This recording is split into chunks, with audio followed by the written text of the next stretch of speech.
Hey, what's up? It kind of occurred to me whenever I had a question earlier about my top surgery that I have never actually made a video on my top surgery. And so this one is for the girls and the dolls who are curious about the info about where I got mine done and maybe some little tips and tricks. First off, I'm coming up on my 2-year mark of having top surgery, and I can say that it was one of the most affirming things that I could have done in my transition. I wish I would have done it sooner. Obviously, finances always play a part in that. So check your insurance, check your medical insurance and see if that is something that can be covered in your provider. Some providers do cover it, and some companies even cover it. Look into Starbucks, because Starbucks is a corporation who does cover some trans healthcare and also healthcare of employees' partners, but you have to be married. I got mine at the South Florida Center for Cosmetic Surgery in South Florida, obviously, by the Galleria Mall. So it's kind of like going shopping for my first set of Fisher-Price Tatas. I love them. They're amazing. I scheduled it with Timothy Alexander, and something happened and it was shifted to Dr. Pinella. Both are exceptionally amazing and have experience with trans women, which is something you should definitely something you should look for in a surgeon. If you're a trans female, you want to make sure that you're going to someone who has worked with other trans women and you can see their work. Just how it sits in our chest is a little bit different. You want it under the muscle. Usually it depends on what sort of fat you have. I had no fat, so I had to go on hormones for a couple of years. That's a whole other video. But I've not done hormones since I got my top surgery.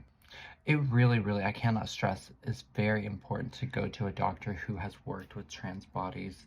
Male to female surgeries are completely different than that of like cisgender women or biological women getting their breasts done.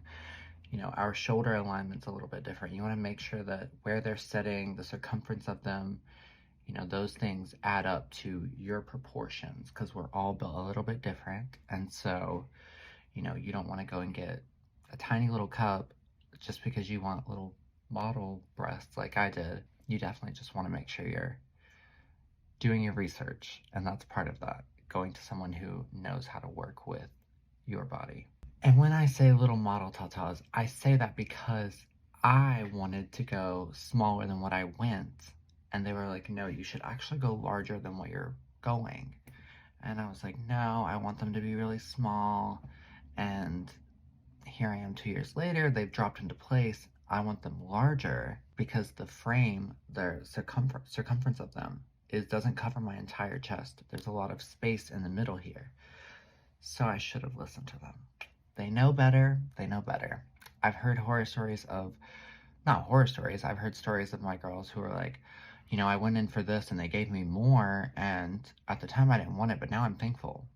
So definitely take into account, if you're wanting a smaller frame, like smaller breasts for your frame, take into account that your shoulder width might be a little bit bigger and your chest width might be a little bit bigger, and where they're going to be in 2 years versus that first year.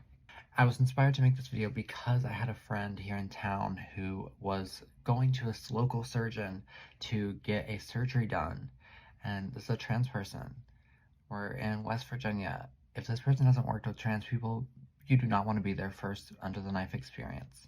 That might sound weird, you know, medical practitioners, whatever, but you want to go to someone who knows how to work with trans people. I can't stress that enough. I understand dysphoria is crippling, and so you want to get your surgery done. You want to, you know, whether it's for affordability or local geographically being able to get it done. You want to be able to get it done quicker and efficiently. I understand that, but these things are the things that you have forever, and you don't want to have to redo them later. So get all that info beforehand. Some other things were, they told me to get scar tape.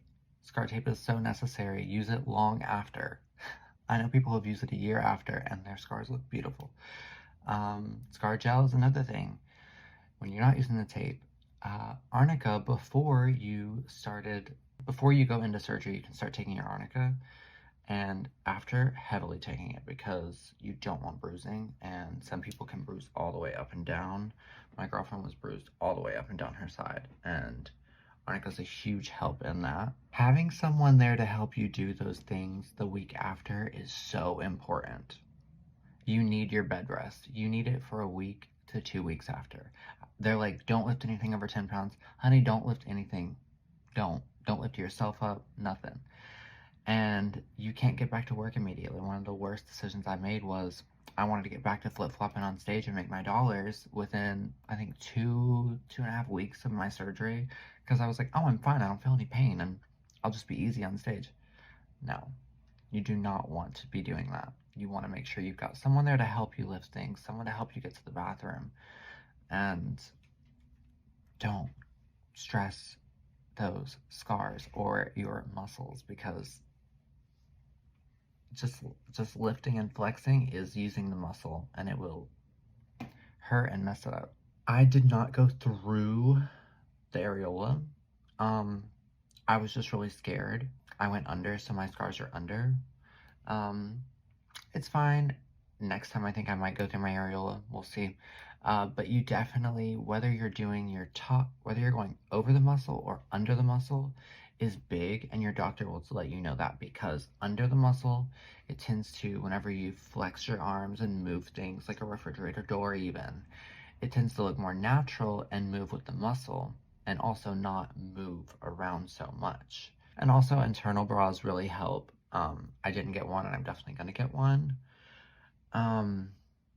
Silicone versus saline, those are personal opinions. You can only go so big with silicone. I chose silicone. I might go saline next. Do your research, have someone with experience for you and your body, and take the time off. Get it done the first time right, you don't have to do it again. Thanks, guys.